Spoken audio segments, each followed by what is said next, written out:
പൈനാപ്പിളാണ്. ഇന്ന് ദേശീയ പാലിയേറ്റീവ് ദിനമാണ്. പാലിയേറ്റീവ് ദിനമായതുകൊണ്ട് തന്നെ ഇന്നിവിടെ അതിൻ്റെ പ്രവർത്തനങ്ങളൊക്കെ നടക്കുന്നുണ്ട്. ഇതുമായി ബന്ധപ്പെട്ട് നമുക്ക് പ്രവർത്തന പരിചയമുള്ള നമ്മുടെ മുരളിയേട്ടനോട് കാര്യങ്ങളൊന്നും ചോദിച്ചത്. ഈ പാലിയേറ്റീവുമായിട്ട് നിങ്ങൾ ആദ്യം കടലുണ്ടിയിൽ നന്നായിട്ട് പാലിയേറ്റീവുമായിട്ട് ബന്ധപ്പെട്ട് പ്രവർത്തിക്കുന്നതാണ്. അപ്പോൾ എന്താണ് നിങ്ങൾക്ക് പാലിയേറ്റീവുമായിട്ട് പറയാനുള്ളത്? ആദ്യമേ പറയാനുള്ളത് ഇന്ന് ദേശീയ പാലിയേറ്റീവ് ദിനമാണ്. ദേശീയ പാലിയേറ്റീവ് ദിനം എന്ന് പറയുമ്പോൾ നമുക്ക് മനുഷ്യൻ്റെ ധൈര്യത കൊണ്ട് ഒറ്റപ്പെട്ടു പോവുകയും സമരങ്ങൾക്കുള്ളിൽ നദികൾ കടത്തപ്പെട്ടു പോവുകയും പരസഹായമില്ലാതെ ഓരോ കാര്യങ്ങൾക്ക് മറ്റുള്ളവരെ ആശ്രയിക്കേണ്ടി വരുന്ന ഒരു വളരെ ദയനീയമായ ഒരു അവസ്ഥയുണ്ട്. ആ അവസ്ഥാവിശേഷത്തിൽ സമൂഹത്തിലെ മറ്റ് സഹജീവി എന്നുള്ള നിലയ്ക്ക് നമ്മൾ ഇടപെടേണ്ട ബാധ്യത ഓരോ മനുഷ്യനും ഉണ്ട്. അതിന് നിയമപരമായിട്ടും ഒക്കെ ആയിട്ട് നമ്മുടെ ഇന്ത്യയിൽ, കേരളത്തിൽ പ്രത്യേകിച്ച് ഇന്ത്യയിൽ ഇന്ന് ലോക പാലിയേറ്റീവ് ദിനമാണ്. അതിനോടനുബന്ധിച്ച് ഇവിടെ പാലിയേറ്റീവിൻ്റെ പ്രവർത്തനവുമായി ബന്ധപ്പെട്ട് നമ്മുടെ ഡോക്ടർ ചന്ദ്രശേഖരൻ ഡോക്ടർ ഇവിടെ ഉണ്ട്. അതോടൊപ്പം തന്നെ ബേപ്പൂർ ഡെവലപ്മെൻറ്റ് മിഷൻ്റെ ചാരിറ്റബിൾ സൊസൈറ്റിയുടെ ഡയറക്ടറായിട്ടുള്ള രാധാഗോപിയുണ്ട്. അതേപോലെ ഇതിൻ്റെ പ്രസിഡൻ്റായിട്ടുള്ള മൂത്തേടത്ത് ബാബു ഉണ്ട്. നമുക്ക് ഡോക്ടറോട് രണ്ട് വാക്ക് സംസാരിക്കാം, കാര്യങ്ങൾ ചോദിച്ചറിയാം. ഡോക്ടറെ, ഇതിന് തുടങ്ങിയിട്ട് എത്രയായി? 4 വർഷം കഴിഞ്ഞു. 4 വർഷം കഴിഞ്ഞു. അപ്പോൾ ഡോക്ടർ ഒരു ദിവസം ഇതിന് വേണ്ടിയിട്ട് മാറ്റിവെക്കല്ലേ? എന്താണ് അതിന് ഉണ്ടായിട്ടുള്ള പ്രചോദനം?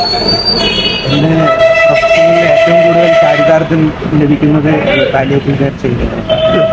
അതുകൊണ്ടാണ് എനിക്ക് എൻ്റെ മനസ്സിൽ പണ്ട് മുതൽക്കേ ഉള്ളതാണ് വീടുകളിൽ ചെന്ന് കിടപ്പ് രോഗികളെ നോക്കുക എന്നുള്ളത്. അതിന് സാഹചര്യം സന്ദർഭവും എല്ലാം ബാബു ഒരുക്കി തന്നുകൊണ്ട് എനിക്ക് വളരെ സുഖമായി ചെയ്യാൻ പറ്റും. അപ്പോൾ ഡോക്ടർ ഇപ്പോൾ പഠിച്ചിറങ്ങുന്ന MBBS കഴിഞ്ഞിറങ്ങുന്ന ഡോക്ടറായിട്ടുള്ള കുട്ടികളോട് ഡോക്ടർക്ക് എന്താ പറയാനുള്ളത്? എല്ലാവരോടും ഈ ഒരു നമുക്ക് പ്രായമാകുമ്പോഴാണ് ഈ രോഗങ്ങളുടെ എല്ലാ പ്രയാസങ്ങളും രോഗികൾക്ക് അനുഭവപ്പെടുന്നത്. ആരും ഇല്ലാത്ത അവസ്ഥയിലേക്കാണ് അവരെത്തുന്നത്. അപ്പോൾ ആ സമയങ്ങളിൽ നമ്മൾ അവർക്ക് വേണ്ട പരിചരണം കൊടുക്കുക എന്നുള്ളതാണ് എല്ലാ ഡോക്ടേഴ്സിനും. നമ്മളിപ്പോൾ ഇവിടെ ഒരു മണ്ണൂരിൻ്റെ ഒരു പാലിയേറ്റീവ് ആയിട്ടാണല്ലോ. അപ്പോൾ ഈ കടലുണ്ടി പഞ്ചായത്തിൽ തന്നെ 4 പാലിയേറ്റീവുകളുണ്ട്. അതിൽ ഈ മണ്ണൂരിൽ എത്ര രോഗികൾ, അത് ഡോക്ടർക്ക് പറയാൻ കഴിയും, ഏകദേശം എത്ര രോഗികൾ കിടപ്പിലുണ്ട് എന്നുള്ളത്? ഞങ്ങൾ ഇപ്പോൾ 6 വാർഡുകളെയാണ് ഞങ്ങളുടെ സർവീസ് കൊടുക്കുന്നത്. അതിലിപ്പോൾ ഏകദേശം ആക്റ്റീവായിട്ട് 91 പേരുണ്ട്. 91 പേര് കിടപ്പ് രോഗികളായിട്ട്. അതെ, അതിൽ ഏറ്റവും കൂടുതൽ രജിസ്റ്റർ ചെയ്തു.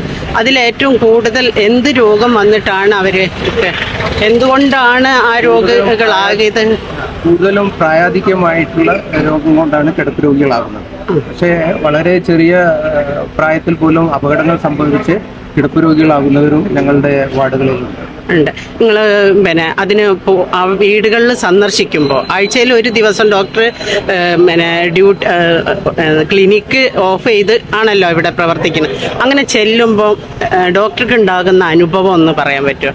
രോഗികളിൽ നിന്നുണ്ടാവുന്ന ഒരു അനുഭവം. രോഗികൾ മിക്കവരും കിടപ്പ് രോഗികളായതുകൊണ്ട് തന്നെ അവർക്ക് നമ്മുടെ പുറത്തെന്താണ് സംഭവിക്കുന്നതെന്ന് പോലും അവർക്ക് അറിയാൻ പറ്റുന്നില്ല. ഒരു ഡോക്ടറെ അവർക്ക് കാണാൻ അതുവരെ സാധിക്കുന്നില്ല. ഞങ്ങൾ ചെല്ലുമ്പോഴുണ്ടാകുന്നത് അവർക്ക് വളരെ സന്തോഷമാണ്.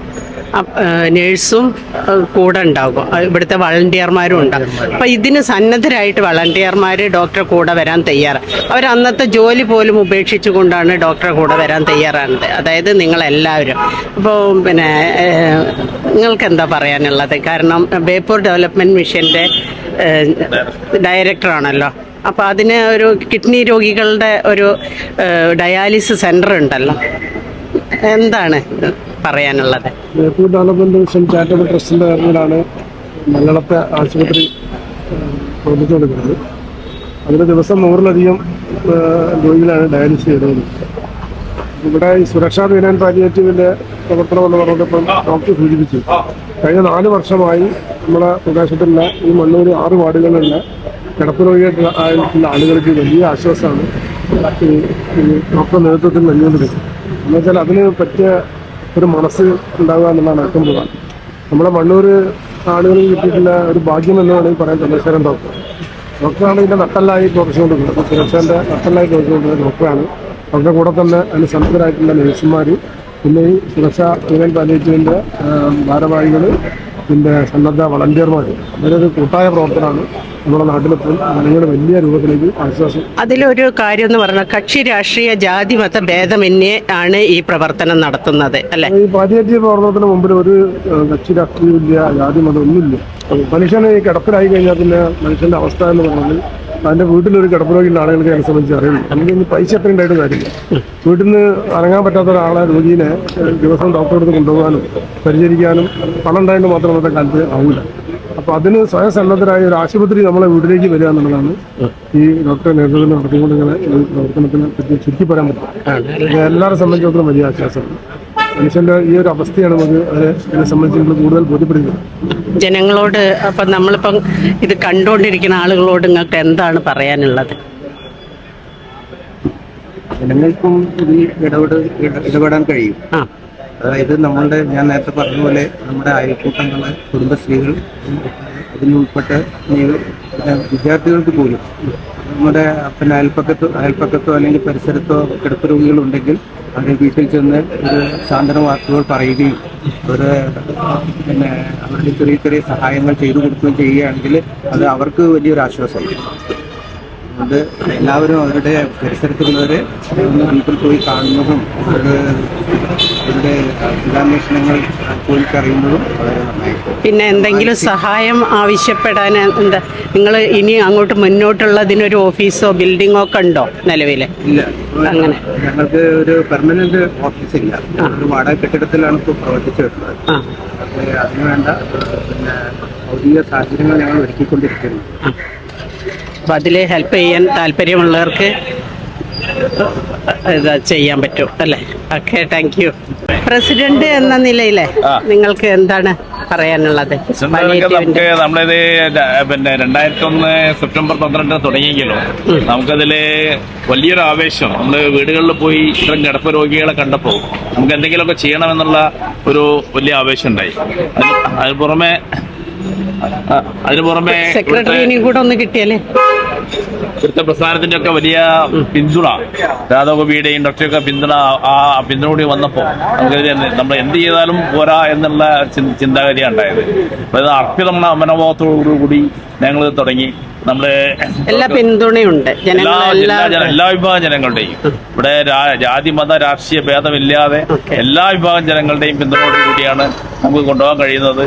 ഇപ്പൊ നല്ല രീതിയിൽ ഇപ്പൊ നമ്മളെ 2 നഴ്സുമാരുണ്ട്, അവർ രണ്ടുപേരും നല്ല രീതിയിലുള്ള പ്രവർത്തനം. ഓഫീസാണ് അവിടെ ഉള്ളത്, ഓഫീസാണ്. നമ്മളിപ്പോ വാടകയ്ക്കാണ്.